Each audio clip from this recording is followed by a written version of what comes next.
Welcome to This Week in Pathology. This week we're covering 10 notable papers spanning predictive biomarker testing in gastrointestinal and gynaecological cancers, the diagnostic pitfalls of immunohistochemistry when a single stain is asked to do too much, and molecular characterization of rare and borderline tumors.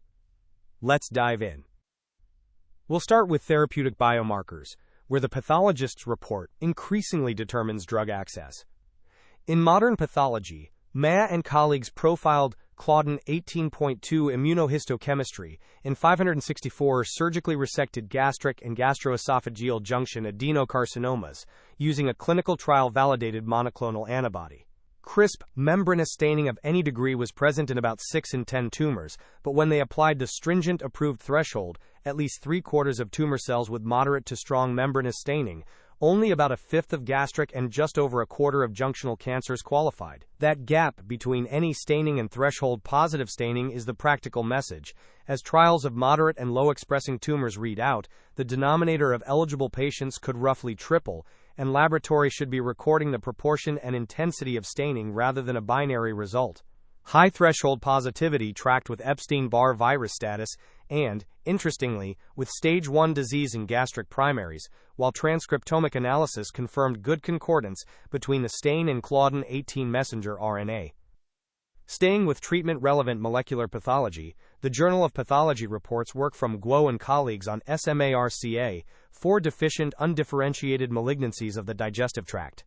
In a retrospective cohort of 43 undifferentiated digestive tumors, loss of SMARCA4 by immunohistochemistry was found in about 30%, and those patients had roughly 3 times the risk of death and around 2.5 times the risk of recurrence, independent of lineage markers or microsatellite status. Linked analysis of the Cancer Genome Atlas showed SMARCA4 mutated tumors carried a higher tumor mutational burden and co-occurring alterations in ERBB2, MET, RET, BRCA2, and the mismatch repair genes, so a SMARCA4 deficient undifferentiated gut tumor is not merely a bad prognosis label, but an argument for broad sequencing. The second theme is molecular testing in gynecological pathology, and specifically what happens when the pathologist, rather than the oncologist, drives it. In human pathology, Mills and colleagues audited every endometrial carcinoma over roughly 3 years, in which the reporting pathologist recommended sequencing in their comment. Sequencing was suggested in 38 cases but actually pursued in only 16. Fewer than half of the recommendations were acted on.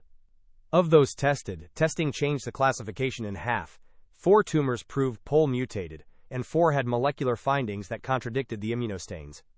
Every POL mutated case was a multiple classifier in a woman over 50, half were stage 3, and none had an adverse outcome, while 2/3 of the no-specific molecular profile tumors did.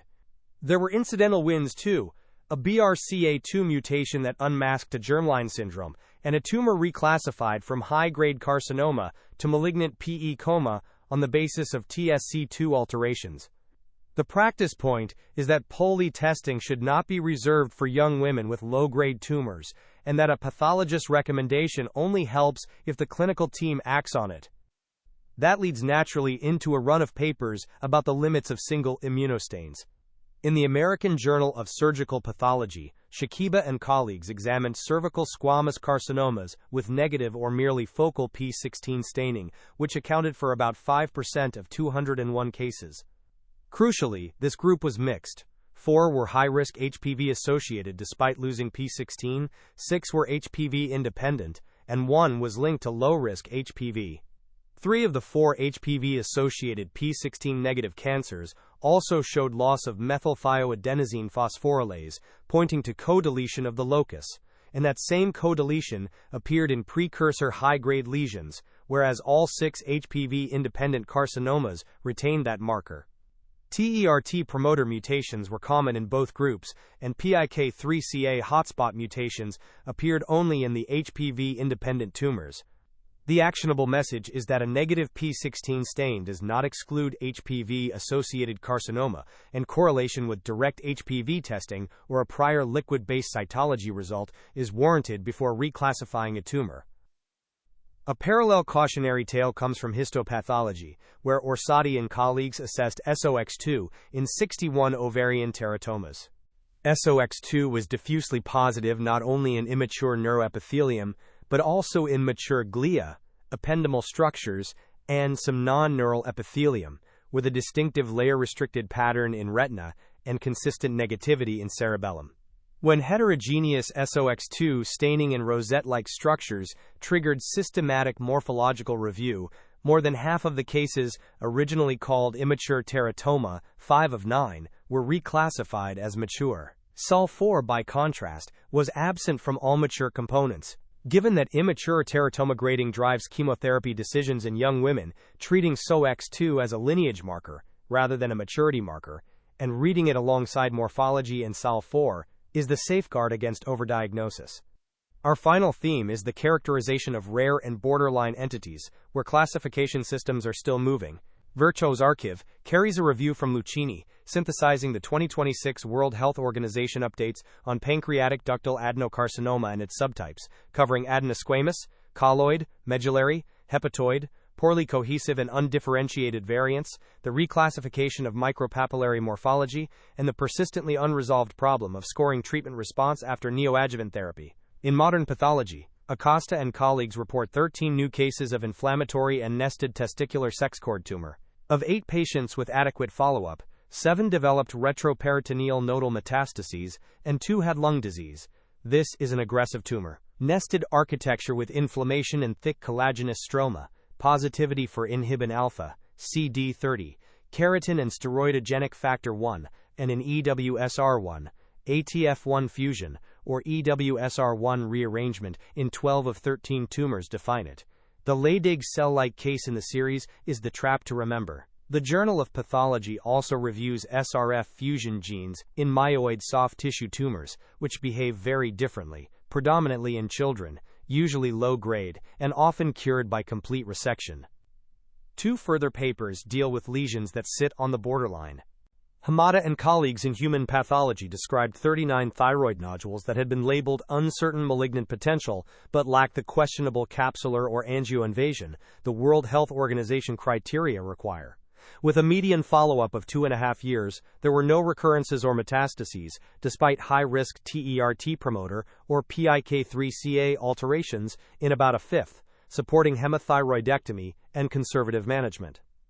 And Ravisankar and colleagues used fluorescence in situ hybridization for isochromosome 12p to test whether pagetoid involvement of the rete testis in seminoma is invasion or in situ spread.